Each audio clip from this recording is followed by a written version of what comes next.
Hello everyone, आप सभी का इस वीडियो में स्वागत है। आज की इस वीडियो से हम लोग शुरुआत कर रहे हैं ज्योमेट्री यानी ज्योमेट्री की।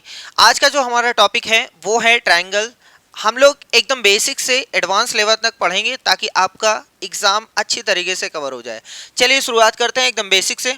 अगर आप खुद से भी पढ़ना चाहते हैं तो क्लास 9 की एनसीईआरटी में चैप्टर नंबर 7 है ये, और क्लास 10th की एनसीईआरटी में क्लास 10th वाले में आपको चैप्टर नंबर 6 में देखने को मिलेगा। ठीक है, तो चलिए शुरुआत करते हैं ट्रायंगल्स यानी त्रिभुज के बारे में।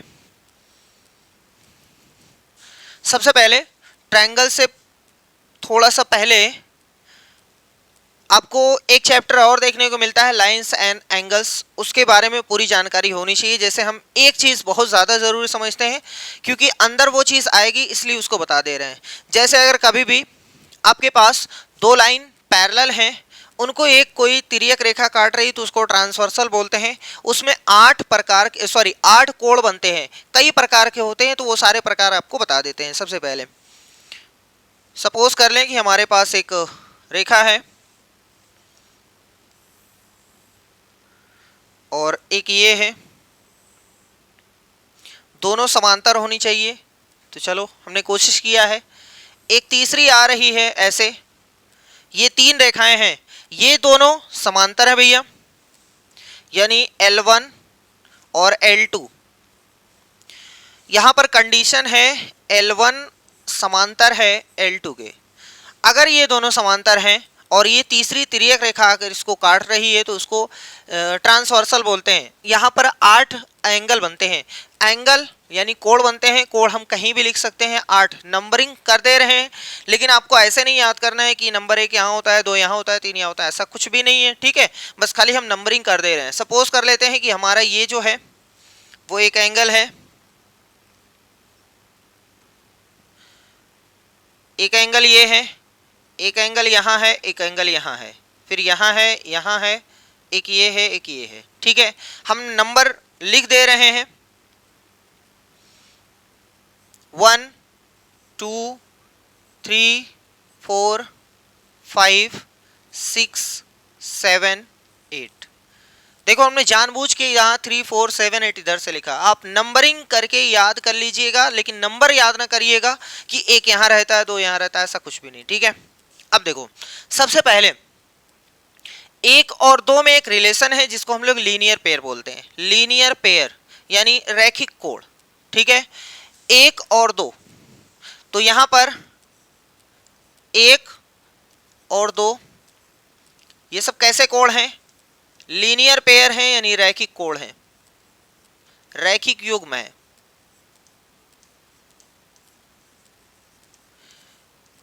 लीनियर पेयर है। ठीक है भैया, ये याद कर लीजिएगा।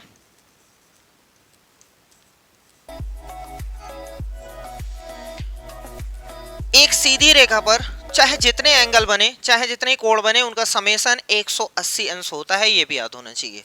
अब देखो, जैसे हमने तो एग्जांपल दे दिया 1 और 2 है, वैसे आप यहां से भी कह सकते हो सर जी 5 और 6 है। ये भी एक लाइन के ऊपर बन रहे हैं, तो ये भी 5 और 6 दोनों का योगफल 180 होगा। अगर हम चाहें तो हम 3 और 4 के बारे में भी बोल सकते हैं, क्योंकि ये भी सीधी रेखा के नीचे है, सीधी रेखा पर ही है ना, इसका मतलब 3 और 4 ये भी लीनियर पेयर है। ऐसे ही 7 8 ये भी लीनियर पेयर है। सिर्फ इतना ही नहीं, 1 और 4 को अगर देखा जाए तो 1 और 4 को देखो भैया, ये एक सीधी रेखा है ना, इस पर एक एंगल ये, एक एंगल ये, यानी दोनों एंगल मिल करके लीनियर पेयर बना देंगे। तो ये 1 और 4 ये भी लीनियर पेयर है। ऐसे 2 और 3 ये भी लीनियर पेयर है। 5 7 ये भी लीनियर पेयर है। 6 और 8 ये भी लीनियर पेयर है। ठीक है, अब आगे, जितना कोण A का मान है उतना ही कोण 3 का मान है, यानी कोण 1 और 3 इन दोनों में एक रिलेशन है जिसको हम लोग बोलते हैं vertically opposite angle. Vertically opposite angle, शीर्षाभिमुख कोण। ठीक है भैया, शीर्षाभिमुख कोण कौन कौन है सर जी? 1 और 3। मतलब अगर दो लाइन एक दूसरे को काट रही हैं तो एक इस साइड वाला, एक इस साइड वाला शीर्षाभिमुख कोण कहलाता है। जैसे अगर ये दो रेखा है, एक यहाँ बना कोण, एक यहाँ बना कोण, ये दोनों आपस में हमेशा बराबर रहेंगे और इनको बोलते हैं शीर्षाभिमुख कोण। ठीक है, समझ में आ गया? चलो, कौन कौन है अगर आप लिखना चाहो तो 1 और 3 है, 5 और 8 है, 2 और 4 है, 6 और 7 है। हम लिख दें यहाँ पर तो इसका मतलब 1 3 के बराबर रहेगा, ऐसे आप लिख लीजिएगा। समझ में आ गया ना क्या कहना चाह रहे हैं? 1 के बराबर 3 है, 2 के बराबर 4 है, 5 के बराबर 8 है, 6 के बराबर 7 है। सही है, चलो आगे देखते हैं। सर जी यहां पर एक और 5 में एक रिलेशन है जिसको करेस्पॉन्डिंग एंगल कहते हैं, संगत कोण कहते हैं। करेस्पॉन्डिंग एंगल्स, करेस्पॉन्डिंग, ये क्या लिख दिए, ओहो, करेस्पॉन्डिंग एंगल्स।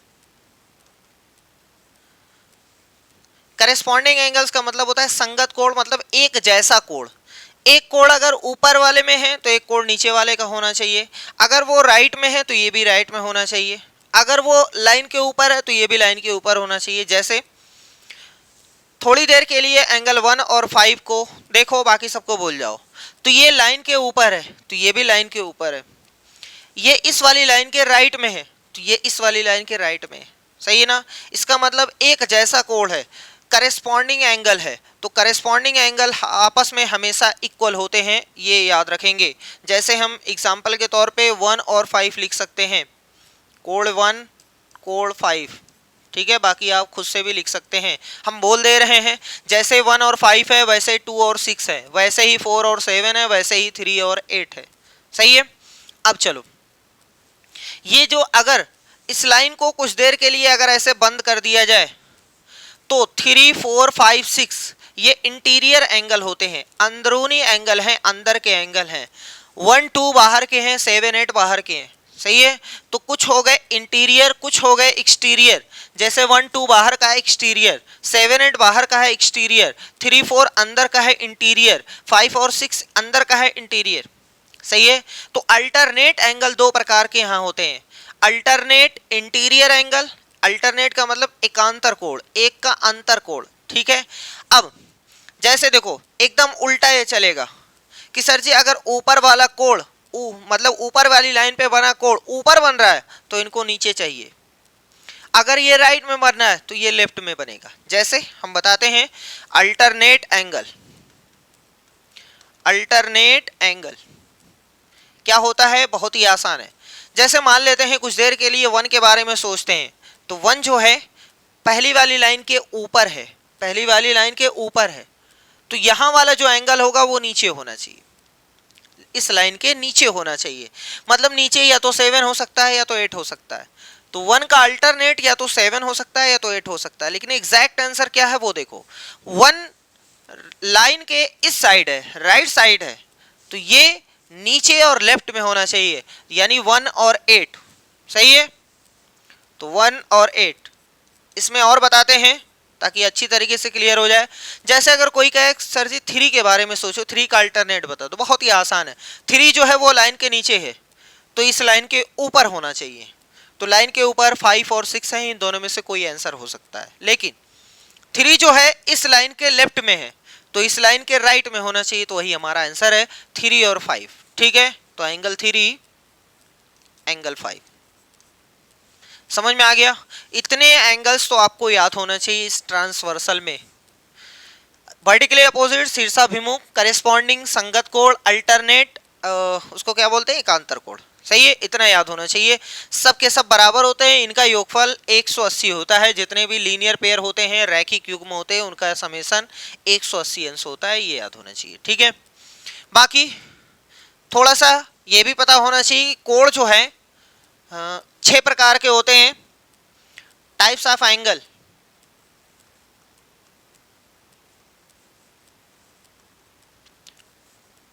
कोणों के प्रकार हम जल्दी से लिख देते हैं भैया, 1 2 3 4 5 6।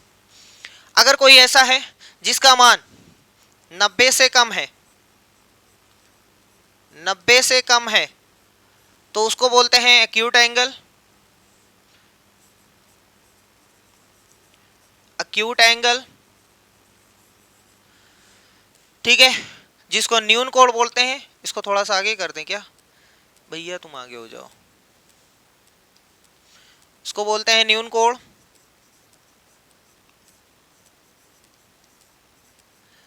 इसका मान 90 अंश से कम रहेगा, 90 अंश से कम। अगर किसी का मान 90 से कम है, चाहे 89 हो, 77 हो, 75 हो, 71 हो, 72 हो, 89 हो, कुछ भी हो, 11 हो, 3 हो, 5 हो, कुछ भी है, तो उसको बोलते हैं न्यून कोण। अगर 90 के बराबर है तो उसको बोलते हैं राइट एंगल, उसको बोलते हैं राइट एंगल। ठीक है, राइट एंगल यानी समकोण बोलते हैं भैया, समकोण। ठीक है, और इसका मान 90 अंश होता है। 90 से ज्यादा हो गया और 180 से कम है तो उसको बोलते हैं, क्या बोलते हैं भैया इसमें, ऑब्ट्यूज एंगल, है ना, ऑब्ट्यूज एंगल। हिंदी देख लीजिएगा, थोड़ा सा आप लिख लीजिएगा। इसका मान होता है 90 से अधिक लेकिन 180 से कम। ठीक है, अगर किसी का मान 90 से अधिक है, 180 से कम है, चाहे 91 हो, 92 हो, 93 हो, 179 हो, 175 हो, 100 हो, 110 हो, 115, 120, कुछ भी रहेगा तो उसको बोलते हैं ऑब्ट्यूज एंगल। और इसका मत, हाँ, अधिक कोण होता है, अधिक कोण। ठीक, अगर किसी का मान 180 हो गया, 180, तो उसको बोलते हैं स्ट्रेट एंगल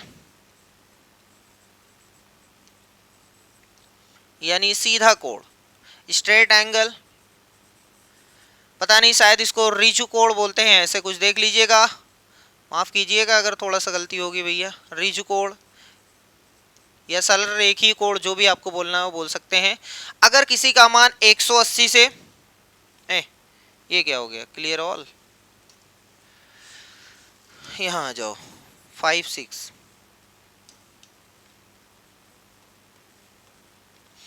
अगर किसी का मान 180 से अधिक है और 360 से कम है तो उसको बोलते हैं reflex angle, reflex angle. Hindi देख लीजिएगा आप अपने हिसाब से। इसका मान होता है 180 से अधिक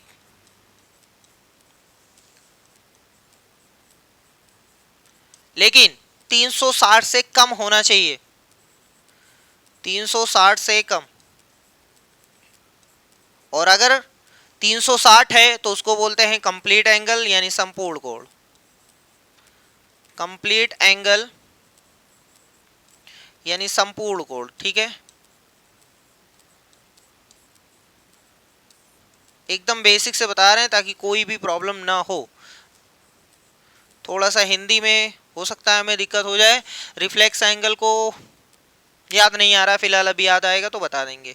इतना पता होना चाहिए। ठीक है, आगे ये भी पता होना चाहिए कि पूरक कोण संपूरक कोण क्या होते हैं। पहला होता है पूरक कोण,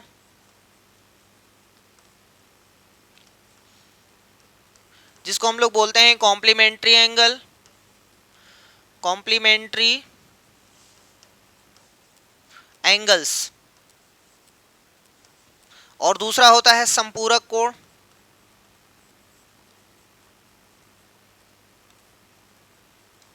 जिसको बोलते हैं सप्लीमेंट्री एंगल्स,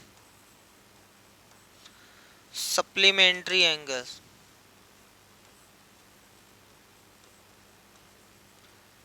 सप्लीमेंट्री एंगल्स। अगर दो कोणों का योगफल 90 अंश हो जाए तो उनको बोलते हैं कॉम्प्लीमेंट्री एंगल्स। जैसे मान लेते हैं हमारे पास 60 है और 30 है, क्योंकि इन दोनों का योगफल 90 अंश है, इसलिए इन दोनों कोणों को हम लोग कॉम्प्लीमेंट्री एंगल्स बोलेंगे, एक दूसरे के पूरक बोले जाते हैं। जैसे 30 का पूरक 60 माना जाएगा, 60 का पूरक 30 माना जाएगा। ठीक है, आगे संपूरक कोण क्या होता है, सप्लीमेंट्री एंगल्स क्या होते हैं। अगर दो कोणों का योग 180 हो जाए, चलो मान लेते हैं 120 है और 60 है, क्योंकि 120 में अगर 60 जोड़ोगे तो उत्तर 180 आता है, इसलिए इनको बोलते हैं संपूरक कोण यानी सप्लीमेंट्री एंगल्स। ठीक है, 60 का संपूरक को जो होगा वो 120, 120 का संपूरक 60। सही है, इतना पता होना चाहिए। अब हम लोग देखते हैं त्रिभुज। इन ए ट्राइंगल्स,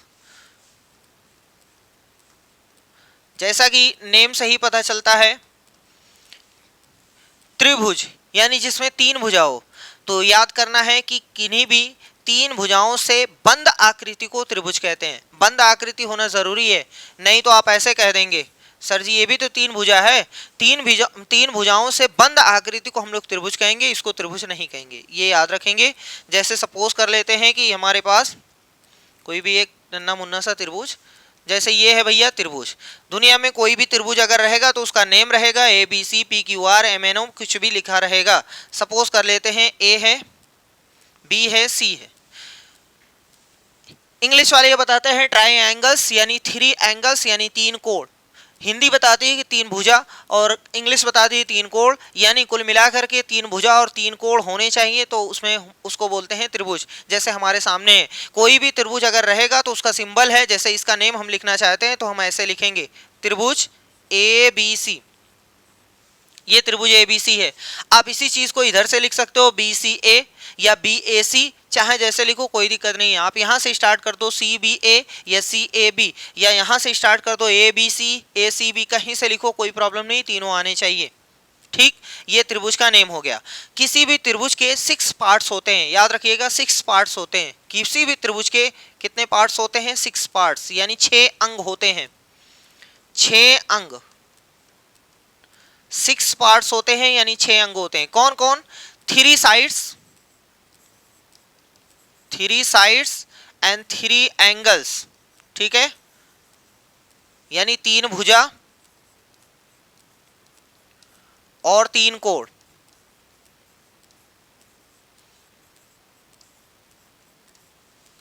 तीन भुजा कौन कौन है? एक का नाम ए बी है, दूसरे का नाम बी सी है, तीसरे का नाम ए सी है। अब ए सी सी ए दोनों बातें वही है। कोण का, कोण ए है, कोण बी है, कोण सी है। तीनों कोणों का योगफल 180 होता है, ये आपको पहले से पता है कि कोण ए प्लस कोण बी प्लस कोण सी बराबर में 180 अंश होता है। सही है, ये पता है, कोई दिक्कत तो नहीं है। ए बी सी तीनों कोणों का योगफल 180 अंश होता है, मतलब इसका, इसका और इसका अगर तीनों का योगफल निकालेंगे तो 180 अंश होगा। ठीक है, फिलहाल इतनी चीजें याद करो। उसके बाद टाइप्स ऑफ ट्रायंगल जो होते हैं वो 6 प्रकार के होते हैं। चलो, त्रिभुज के प्रकार है ना, त्रिभुज के प्रकार, त्रिभुज 6 प्रकार के होते हैं। त्रिभुज 6 प्रकार के होते हैं। सबसे पहला जो होता है बेस के आधार, मतलब आधार किस आधार पर, तो ये 3 होता है भुजा के आधार पर, भुजा के आधार पर,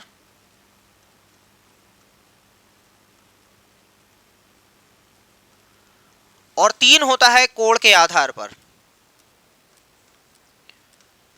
कोण के आधार पर। मतलब अगर हम कोण देख के आंसर बताना चाहें, मतलब उसका नाम बताना चाहें तो 3 रहेगा, और 3 उसकी भुजा देख करके बताना चाहेंगे। ठीक है, जैसे पहला, दूसरा, तीसरा, इसमें भी रहेगा।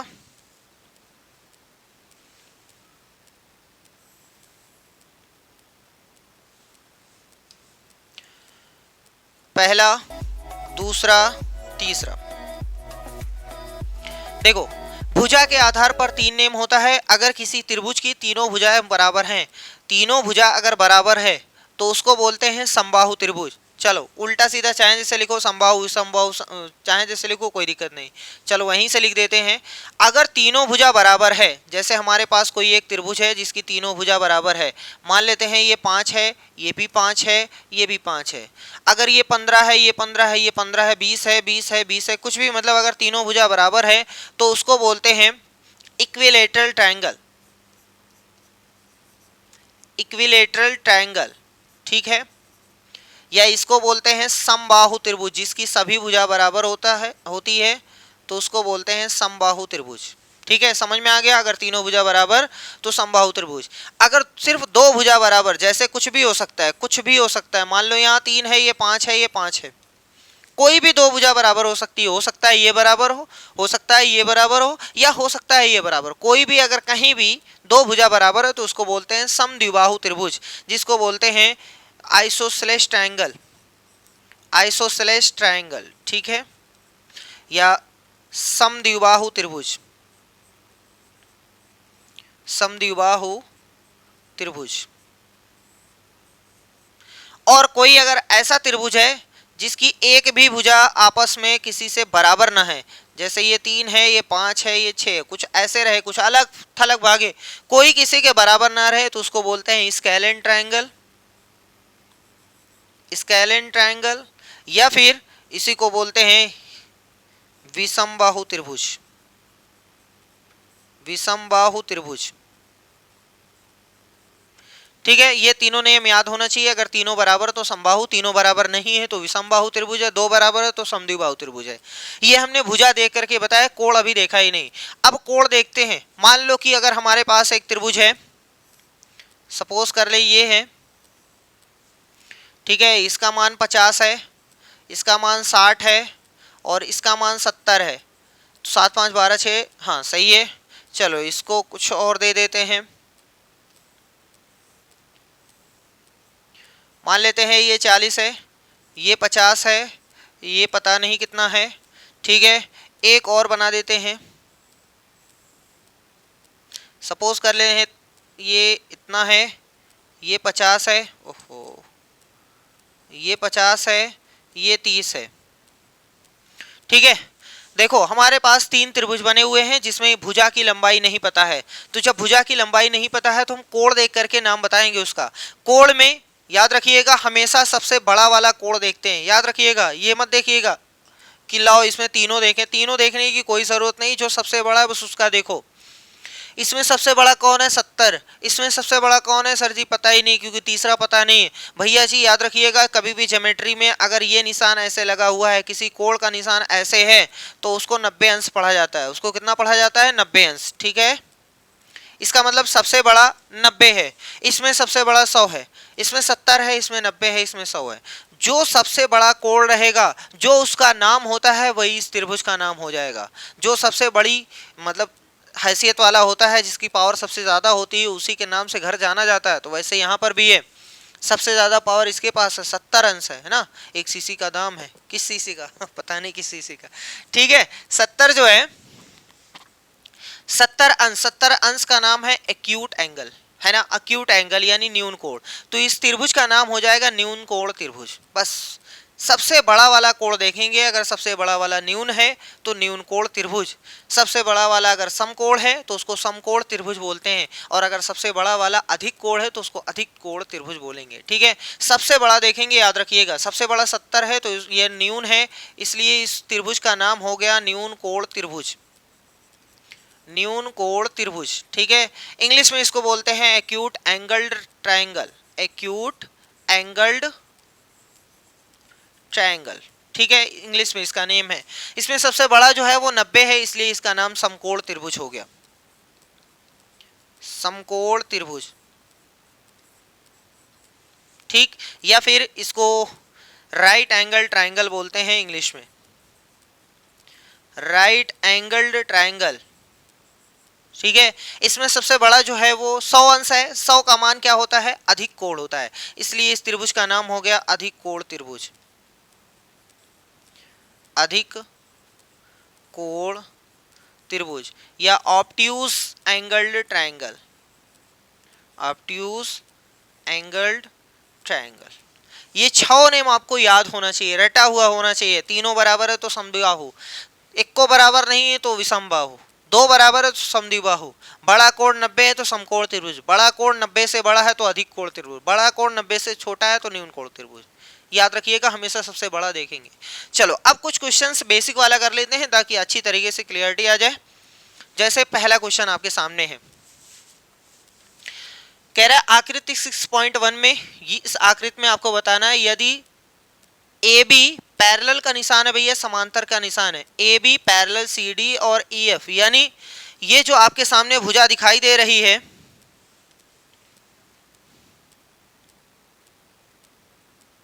ये जो आपके सामने भुजा दिखाई दे रही है, ये तीनों भुजा आपस में क्या है भैया, ये तीनों भुजा आपस में समांतर है, समांतर। तो अभी समांतर वाली कंडीशन बता के आए हैं तो थोड़ा सा ध्यान में रखना पड़ेगा, ठीक है। चलो, कह रहा है कि पी क्यू समांतर है आर एस के, ये जो आर एस की भुजा है ये इसके जो है वो समांतर है, ठीक है। चलो, बहुत अच्छी बात है। अब आगे देखते हैं, अगर हम चाहें तो इसको आगे तक बढ़ा सकते हैं, कोई रोक नहीं पाएगा, एकदम सीधी भुजा बढ़ा दो, कोई भी दिक्कत नहीं है, ठीक है। अगर आप बढ़ाना चाहो तो बढ़ा सकते हो, कोई भी प्रॉब्लम नहीं है। फिलहाल देखते हैं, जिसकी जरूरत होगी उसको बढ़ा लेंगे। देखो आगे बोला है आर क्यू डी का मान 25 अंश है, आर क्यू डी का मान 25 अंश है, ठीक है। सी क्यू पी 60 अंश है, सी क्यू पी 60 अंश है। तो बताओ क्यू आर एस कितना होगा। क्यू आर एस कहाँ है भैया, क्यू है आर एस, मतलब ये वाला आपसे पूछा गया है, ये वाला, ठीक है। बहुत ही आसान है। सबसे पहले आराम से देखो, देखो भैया ये जो कोण है ना ये दो पार्ट में बटा हुआ है, बराबर बराबर नहीं, सिर्फ दो पार्ट में बटा हुआ है। फिर से बताते हैं, हमसे पूछा गया है इसका मान, पूरे का मान। अगर हम इसका मान निकाल लें और इसका मान निकाल लें तो दोनों को पकड़ करके जोड़ देंगे, आंसर हो जाएगा। और ये मान 25 है तो ये भी मान 25 होगा, ये तो 100%, क्योंकि ये वाला कोण इस वाले कोण के अल्टरनेट एंगल है, ये पहले ही बता दिया गया है, अल्टरनेट एंगल है, सही है। यहां तक कोई प्रॉब्लम नहीं है सर जी, ठीक है। आगे बढ़ें, बहुत अच्छी बात है। अब थोड़ा सा इरेज करते हैं, उसके बाद फिर से देखते हैं। यहाँ से 25 आ गया है, यहाँ से इसका मान 25 है। मेन खेल तो ये वाला निकालना है, ये वाला, जब तक ये निकलेगा नहीं तब तक आंसर आएगा नहीं, ठीक है। अब चलो देखो, ध्यान से देखो, अगर हम बाय द वे यहाँ से सीधी रेखा खींच लेते हैं, बाय द वे यहाँ से सीधी रेखा खींच लेते हैं कुछ देर के लिए, चलो भाई आ जाओ, सीधी रेखा आ जाओ, चलो ये हो गई सीधी रेखा। अब इसके बारे में आपका देखो, ज्योमेट्री में बहुत सारे मेथड होते हैं, जैसे आपका दिमाग क्लिक करे वैसे आप करिए, आंसर सही आएगा। लेकिन कैलकुलेशन वगैरह सही होना चाहिए, फार्मूला वगैरह सही होना चाहिए, ठीक है। अब ये नहीं कि ऐड कर रहे हो तब भी गलत, तो ये सब नहीं होगा। मतलब आप इसमें चाहे जैसे करो, आंसर तो 100% आएगा। हमारा हो सकता है दिमाग दूसरे तरीके से काम करे, आपका किसी और तरीके से करे, आपका जल्दी आ जाए, हम लेट हो जाए। किसी क्वेश्चन में ऐसा हो सकता है कि हमारा जल्दी आ जाए, आपका लेट हो सकता है। किसी क्वेश्चन में ऐसा हो जाए कि दोनों का बराबर काम करे, ठीक है। तो ज्योमेट्री और ट्रिग्नोमेट्री ये सब एकदम फ्री है, एकदम फ्री माइंड से किया जाता है। किसी किसी क्वेश्चन के कई कई मेथड हो सकते हैं, सोचने का तरीका जितना आपका डेवलप होगा उतने अच्छे तरीके से आप क्वेश्चन कर पाओगे, ठीक है। अब देखो, कुछ देर के लिए इसको भी हम लोग बना ही लेते हैं ताकि ये दोनों आपके समझ में आ जाए। देखो भैया, ये फिलहाल तो पैरेलल बोली गई है लेकिन है नहीं पैरेलल, है ना, कोई दिक्कत नहीं।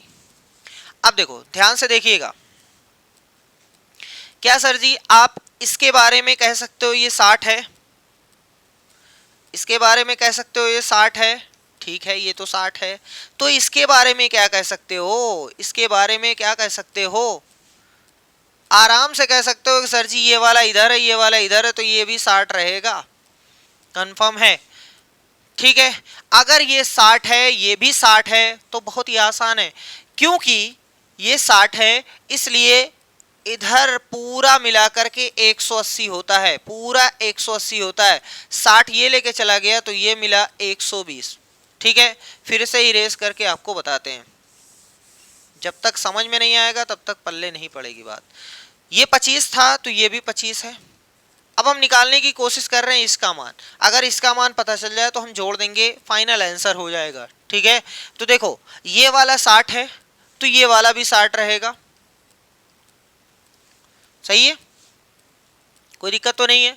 सर जी नहीं समझ में आया, बहुत दूर का खेल है, चलो नहीं समझ में आया आप ऐसे समझ सकते हो ना। देखो देखो आराम से देखो, ये 60 है, क्या ये भी 60 रहेगा, कंफर्म बताओ भाई, ये भी 60 रहेगा ना, एक ही जैसा एंगल है, हाँ सर जी ये तो हम मानते हैं, ठीक है, खुश हो जाओ। अगर आप ये मानते हो तो खुश हो जाओ। ये 60 है तो ये क्या रहेगा भैया, वर्टिकली अपोजिट है, अब मानते हो ना 60 है, ठीक है। ये वाला इस वाले के देखो एक जैसा है, संगत कोण है ना, करेस्पॉन्डिंग एंगल है ना, तो 60 रहेगा कि नहीं रहेगा ना, इसलिए आप चाहे जैसे सोचो आंसर आना उसको 60 ही है। ठीक, अब देखो ये सीधी रेखा है, ये 60 है, तो इधर कितना बचेगा, क्योंकि सीधे रेखा पर 180 रुपया होता है, 60 ये लेके चला गया तो 120 इसको मिलेगा, काम खत्म। सही है। अब ये 120 है, ये 25 है, हमें किसका मान चाहिए था, हमें इसका और इसका मान चाहिए था, तो 120 में 25 जोड़ दो, 120 में 25 जोड़ दो, तो आपका फाइनल आंसर हो गया 145। Option C is the right answer. ठीक है, ये आपको दिमाग लगाना पड़ेगा, कहीं ना कहीं से आपको दिमाग लगाना पड़ेगा, तभी बात बढ़नेगी, नहीं तो भाई आप सीख नहीं पाएंगे ज्योमेट्री। आप दिमाग लगाओ, कहीं ना कहीं से कैलकुलेशन वगैरह थोड़ा थोड़ा करते रहो, तब जाके समझ में आएगा। ठीक है, चलो दूसरा क्वेश्चन अगले स्लाइड पे देखते हैं। कह रहा है यदि किसी त्रिभुज का एक कोण, किसी त्रिभुज का एक कोण अन्य दो कोणों के योग के बराबर हो तो वो त्रिभुज है। ध्यान से देखिएगा, कह रहा है कि किसी त्रिभुज का एक कोण जो है, सपोज कर ले ये वाला जो कोण है, इन दोनों कोणों के योगफल के बराबर है, इन दोनों कोणों के योगफल के बराबर है। समझ में आ रहा है। ऐसा सिर्फ एक ही कंडीशन में हो सकता है, सिर्फ और सिर्फ एक ही कंडीशन में होता है, वो है समकोण त्रिभुज। बाकी कभी भी कहीं भी ऐसा नहीं होता है, किसी भी त्रिभुज में नहीं होता है। ठीक है, वो होता है समकोण त्रिभुज में, सिर्फ होता है समकोण त्रिभुज में। हम आपको प्रूफ दिखाते हैं, अगर ये 90 है तो इन दोनों लोगों का योगफल 90 ही रहेगा। क्यों सर जी, क्योंकि भैया जी टोटल 180 होता है, 180 में से 90 रुपया ये लेके चला गया, अब हमारे पास 90 रुपया बचा है, 90 इन्हीं दोनों को तो देना है। जब दोनों को चाहे जितना दो, चाहे 60-30 दे दो, चाहे 40-50 दे दो, चाहे 80-10 दे दो, चाहे 75-15 दे दो, कुछ भी दे दो, अगर हम इन दोनों को फिर से जोड़ेंगे तो 90 ही आएगा। इसका मतलब एक कोण दोनों कोणों के योगफल के बराबर है, तो ऐसा सिर्फ एक ही में होता है, किसमें भैया, समकोण त्रिभुज, ऑप्शन डी वाला। ठीक है, याद कर लीजिएगा, दुनिया में सिर्फ एक ही ऐसा त्रिभुज है जिसके एक कोण बाकी दोनों कोणों के योगफल के बराबर होगा, सिर्फ एक कोण, सिर्फ एक त्रिभुज है, समकोण त्रिभुज। आगे कह रहा है कि एक त्रिभुज का एक बहिष्कोण 105 है। जैसे सपोज कर लो कि हमारे पास एक नन्हा मुन्ना सा ये गया है, सपोज कर लो कि ये हमारा नन्हा मुन्ना सा एक त्रिभुज है जिसका जिसका नेम हमने गलती से लिख दिया ABC।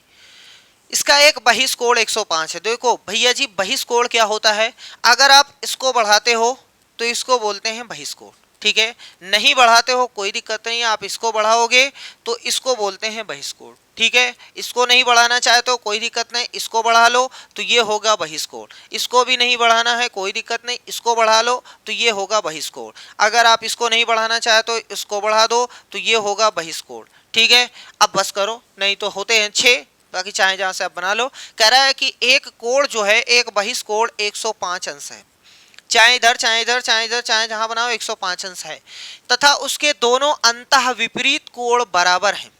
ध्यान से सुनो, क्या यूज किया है, उसके अंतः मतलब अंदर के, चाहे इसकी बात करें चाहे इसकी बात करें चाहे इसकी बात करें, विपरीत कोण बराबर हैं। अंतः विपरीत का मतलब होता है इसके जस्ट सामने वाले, ये पड़ोसी है, ये इंटीरियर अपोजिट है, मतलब अंतः सम्मुख कोण अगर उसको कह दो या विपरीत कोण, बात वही है। ठीक है, कोई इंटीरियर नहीं है, इंटीरियर अपोजिट एंगल है, अंतः विपरीत कोण है, तो अंतः विपरीत कोण ये है, ये और ये। ठीक है, ये एडजेसेंट एंगल है, यानी सटा हुआ एंगल, इसको छोड़ करके इन दोनों कोण बराबर हैं। बराबर का मतलब अगर इसका मान x है तो इसका भी मान x ही रहेगा। इनमें से प्रत्येक बराबर कोण कितना होगा, तो देखो एक थ्योरम होती है, किसी त्रिभुज का बहिष्कोण सुदूर अंतः कोणों के योगफल के बराबर होता है।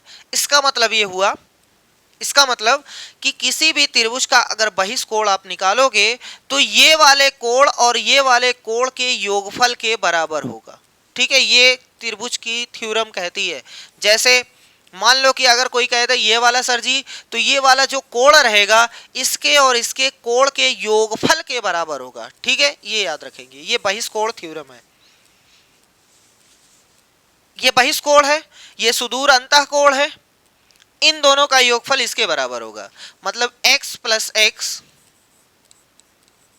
बराबर में 105।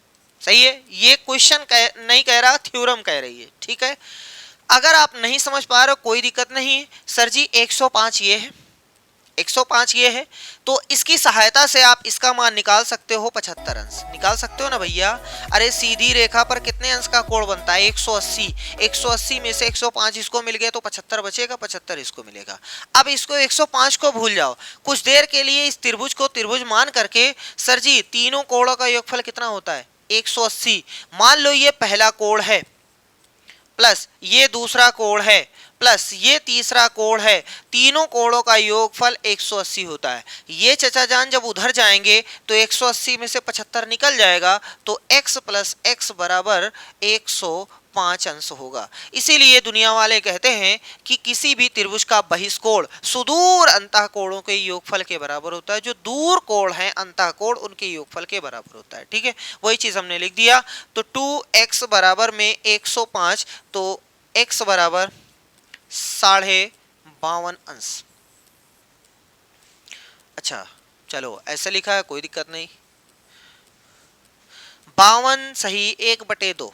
अगर नहीं समझ में आया तो हम इसको इरेज कर देते हैं, लो आपको और अच्छी तरीके से समझ में आ जाए। x बराबर क्या हो जाएगा भैया? 105/2। सही में कर लो, 52 सही 1/2 अंश, या फिर 52.5। ठीक है, चलो ये समझ में आ गया। अगला क्वेश्चन देखते हैं। हर एक क्वेश्चन में कुछ ना कुछ नई इंफॉर्मेशन आपको मिलेगी, क्योंकि बहुत लेंदी टॉपिक है। क्लास 6, 7, 8, 9 इतनी सारी चीज़ों को कवर करके तब जाके एक आध क्वेश्चन बताया जा रहा है। ठीक है, आई होप आपको ये सब पता होगा, लेकिन फिर भी रिवाइज करना हमारा कर्तव्य है, इसलिए हम करवा रहे हैं ताकि आगे आने वाले लेक्चर्स में दिक्कत ना हो। कह रहा है किसी त्रिभुज के कोणों का अनुपात 5:3:7 है। 5:3:7 है, तो बहुत आसान है। वह त्रिभुज होगा, वो त्रिभुज क्या होगा ये बताओ। तो देखो बहुत ही आसान है।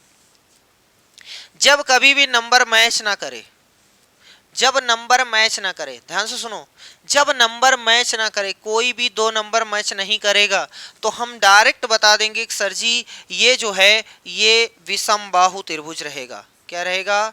विषम बाहु त्रिभुज, विषम बाहु त्रिभुज। ठीक है, लेकिन सर जी यहाँ तो कोण की बात कर रहा है, तब बताइए, तब जाने, कोई दिक्कत नहीं, कोई भी दिक्कत नहीं। ठीक है, अगर अगर विषम बाहु, अगर ये तीनों मैच कर रहे हैं तो समबाहु त्रिभुज, अगर कोई दो मैच कर रहा है तो समद्विबाहु त्रिभुज। अब बिना निकाले बता सकते हैं। ठीक है, याद कर लीजिएगा ऐसे। लेकिन सर जी यहाँ तो अधिक कोण त्रिभुज, न्यून कोण त्रिभुज, समकोण त्रिभुज, ये सब क्या है? बहुत ही आसान है। अगर हम चाहें तो ट्रिक से बता दें, ट्रिक से, लेकिन हम पूरा कैलकुलेशन आपको बताते हैं, फिर ट्रिक से बताएंगे। अगर हम कहें आप ऐसे कर दीजिए, कुछ भी नहीं है सर जी, सिंपल सा तरीका ये है कि 7 गुणे में 180 बटे में 12, नहीं 17, कितना है? 5 3 8 7 15 है। यही आपका आंसर है। ये कोण जो भी रहेगा वही आपका आंसर हो जाएगा।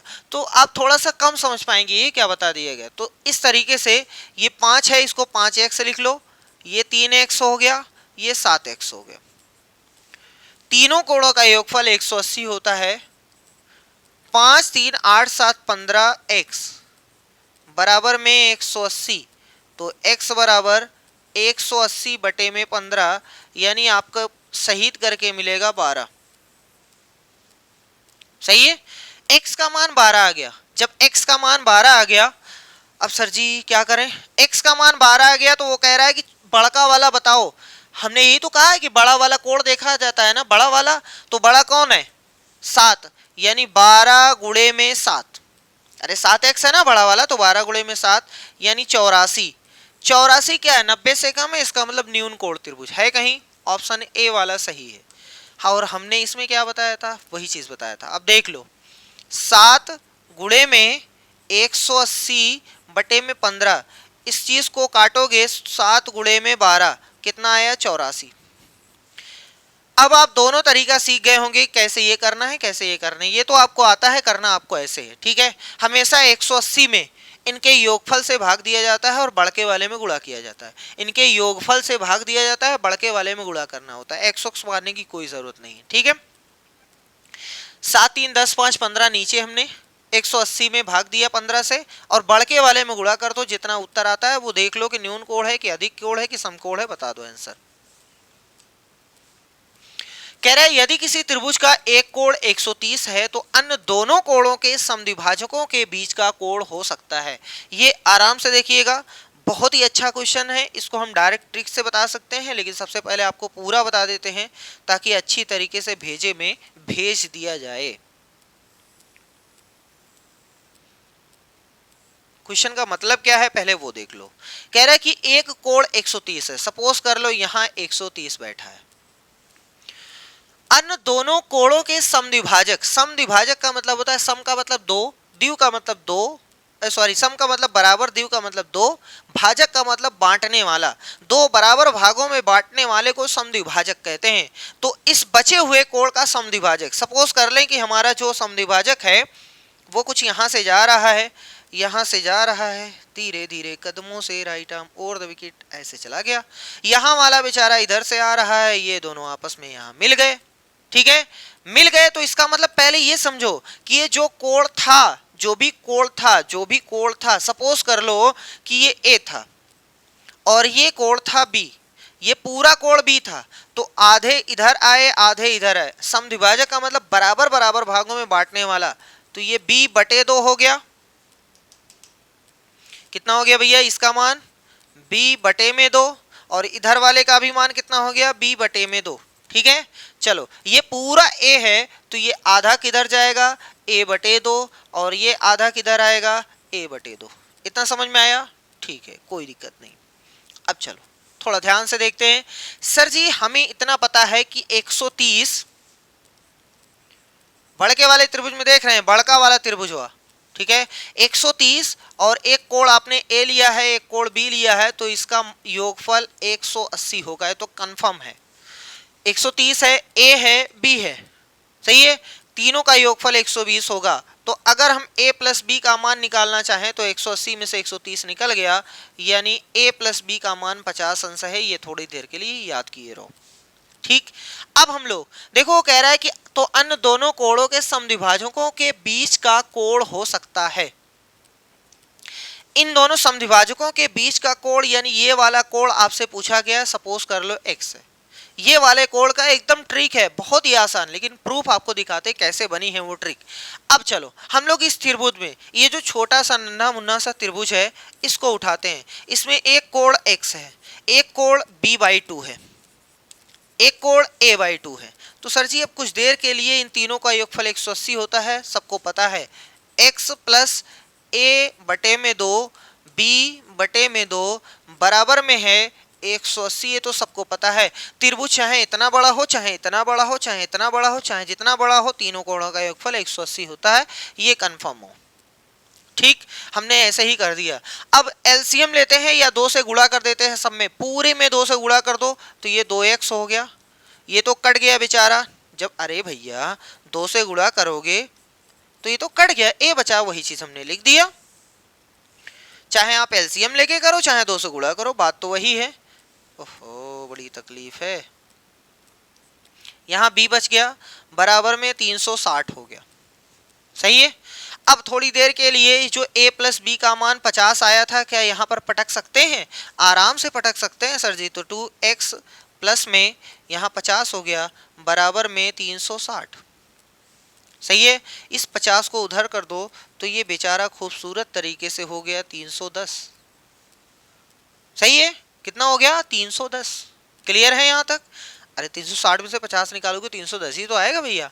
चलो x बराबर कितना हो गया 310 बटे में 2, 2 एकम 2, 2 पंजे 10, 2 पंजे 10, उत्तर आया 155।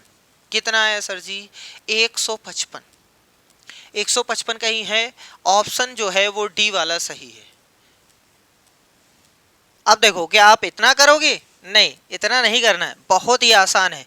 जब भी कभी भी ये वाला कोड दे करके ये वाला पूछे, बहुत ही आसान है। 90 में जो कोड आपको दिया गया है उसका आधा करके जोड़ना है। यानी आपके पास जो भी कोड दिया है, मान लो 130 है, तो 130 का आधा कितना होता है, वही 90 में जोड़ना है, यानी 155 फाइनल आंसर। ठीक है, आपको ऐसे करना है जो भी कोड दिया रहेगा। और अगर ये वाला पूछता है दोनों कोड़ों के समद्विभाजक के बीच के बना हुआ कोड, तो आपको कुछ नहीं करना है, उस कोड को आधा करना है, 90 में जोड़ देना, फाइनल आंसर। ठीक है, देख लो हमने ट्रिक से भी बता दिया, पूरा सोल्यूशन बता दिया। चलो नेक्स्ट क्वेश्चन। इसमें कह रहा है पी ओ क्यू एक रेखा है, एक्स का मान बता दो। बहुत ही आसान है, ये एक रेखा है, इसका मतलब इस रेखा पर जितने भी कोण बन रहे हैं उनका योगफल 180 होगा, यानी 40 प्लस में 4x प्लस में 3x और बराबर में 180। ठीक है, एक रेखा पर चाहे एक बोरा कोण बन जाए उससे नहीं फर्क पड़ता है, जोड़ 180 ही होगा। देखो ये 4 गधा 3 गधा 7 गधा हो गए, ये 40 उधर चला गया तो 140 बचेगा, 180 था उधर गया घट गया, तो यहाँ से x बराबर 140 बटे में 7, यानी इसका मान आ गया 20। ठीक है, कहीं है 20, ये देखो ऑप्शन ए वाले में सही है। नेक्स्ट दो क्वेश्चन है। 6.3 का ये फिगर है, कह रहा है कि OP is parallel to RS। ये वाली जो भुजा है इस वाली भुजा के पैरेलल है, ठीक। और OPQ जो है 110 है, आपके सामने है, QRS जो 130 है, PQR बराबर है। PQR कहाँ है भैया, PQR यानी ये वाला कोड आपसे पूछा गया है। ठीक है, कोई दिक्कत नहीं है, सब आ जाएगा, बस थोड़ा सा वेट। इस कोड का मान आपसे पूछा गया है, कोई बात नहीं है। सबसे पहले अगर आप डायरेक्ट देखना चाहते हो तो डायरेक्ट, लेकिन सबसे पहले पूरा आपको मेथड बता देते हैं। पूरा मेथड क्या है, बहुत ज़्यादा कुछ नहीं है। देखो यहाँ से अगर एक रेखा खींची जाए, क्योंकि ये पहले ही बोला है ये दोनों समांतर है तो हमने बढ़ा दिया, वैसे बढ़ाने का कोई फ़ायदा नहीं है, बढ़ाने का कोई फ़ायदा नहीं है ना भैया। ठीक है, कोई दिक्कत नहीं है, कौन सी प्रॉब्लम रहेगी। चलो देखो आराम से देखो, अगर हम इसको भी बढ़ा दें, बस खाली समझाने के लिए आपको बता रहे हैं, समझाने के लिए, बाकी कोई वो नहीं है। क्या आप ऐसा कह सकते हो सर जी कि ये 110 है तो ये भी 110 रहेगा। अरे ये वाला कोड है, संगत कोड है, करेस्पॉन्डिंग एंगल है, 110 ही रहेगा। ठीक, जब ये 110 है, ये 110 है तो इधर वाला 70 रहेगा, सही है। अरे भैया ये सीधी रेखा है, इस पर जितने भी कोण बनेंगे सबका योगफल 180 होगा। ये 110 है, ये 110 है, तो ये वाला कितना हो गया सर जी, 70 हो गया। ठीक है, यहाँ तक हजम हुआ। आपसे ये पूछा गया है x है, सपोज कर लो x है। अच्छा, अब एंगल सम प्रॉपर्टी लगा दो, या आपकी मर्जी है। अगर आप एंगल सम प्रॉपर्टी लगाना चाहते हैं तो देखो ये 130 है तो इधर वाले को 50 देगा, सीधी रेखा से 130, ये 50 दे देगा। अब आप देखो कि सर जी इस त्रिभुज में 3 कोण हैं, एक का मान 70 है, एक का मान 50 है, तो इसका मान 60 आ जाएगा। ये कैसे सर जी, अरे भैया आपके पास तीनों कोणों का योगफल 180 रुपया होता है, जिसमें से 70 और 20 चला गया यानी 120 चला गया, 70 और 50 यानी 120 रुपया चला गया, बचा कितना 60। बाकी आप नहीं तो ऐसे कर सकते हैं, एक्सटीरियर एंगल प्रॉपर्टी से आपसे ये पूछा गया है x का मान, ठीक है, ये वाला 110 है, ठीक है, ये वाला अभी निकाल दिए थे 70। आप सभी को पता है कि ये एक बहिष्कोण है, इन दोनों कोणों के योगफल के बराबर होगा, तो 70 प्लस x बराबर में 130, तो x बराबर 60। चाहे जैसे आप करो आंसर उतना ही आएगा, यानी 60। ठीक है, समझ में आ गया। आप चाहे जैसे करो आंसर इतना ही आएगा, कोई दिक्कत तो नहीं है। चलो अगला आ जाते हैं, एक त्रिभुज के कोण इतने के अनुपात में है, त्रिभुज का सबसे छोटा कोण बता दो, सबसे छोटा कोण बता दो। कोई बात नहीं, सबसे छोटा पूछो सबसे बड़ा पूछो सब आ सकता है। देखो इसके पहले हमने त्रिभुज के नेम वाले में सबसे बड़े वाले से गुणा किया था, सबसे छोटा वाला चाहिए तो ट्रिक के तौर पे आप ऐसा कर सकते हो, सबसे छोटा चाहिए तो सबसे छोटे से गुणा। सर जी 180 में भाग देना है इनके योगफल से 9 से, 4 2 6 3 9 से, ठीक है। तो चलो करते हैं भैया, 9 एकम 9 9 दूनी 18 यानी उत्तर आ गया 20 गुणे में 2 यानी 40। इतनी ही देर का क्वेश्चन है सर जी, इतनी ही देर का क्वेश्चन है। बड़ा कोण पूछा होता तो बड़े से गुणा कर दिए होते। अगर नहीं समझ में आया तो आप ऐसे कर लो कि 2x पहल का है, दूसर का है 4x, तीसर का है 3x, इन तीनों का योगफल 180 होता है। उसके बाद 4 2 6 3 9, 9x बराबर में 180 तो x बराबर 20। आपको चाहिए छोटवार वाला तो 2 से गुणा कर दो 40, बड़वार वाला चाहिए तो 4 से गुणा कर दो, बीच वाला चाहिए 3 से गुणा कर दो, यानी आपका उत्तर हो गया 40। सही है, समझ में आ गया। अब कांग्रुएंट ट्रायंगल्स पढ़ने कोई दिक्कत नहीं, नेक्स्ट क्लास में करते हैं। आज के लिए बस इतना ही जितना पढ़ाया गया, अभी एकदम बेसिक, लेकिन एक बार वीडियो को फिर से रिपीट कर लीजिएगा क्योंकि हो सकता है कुछ ऐसे कॉन्सेप्ट हों जो ना पकड़ में आए हैं, तो फिर से कर लीजिएगा, ठीक है। मिलते हैं नेक्स्ट वीडियो में, तब तक के लिए धन्यवाद।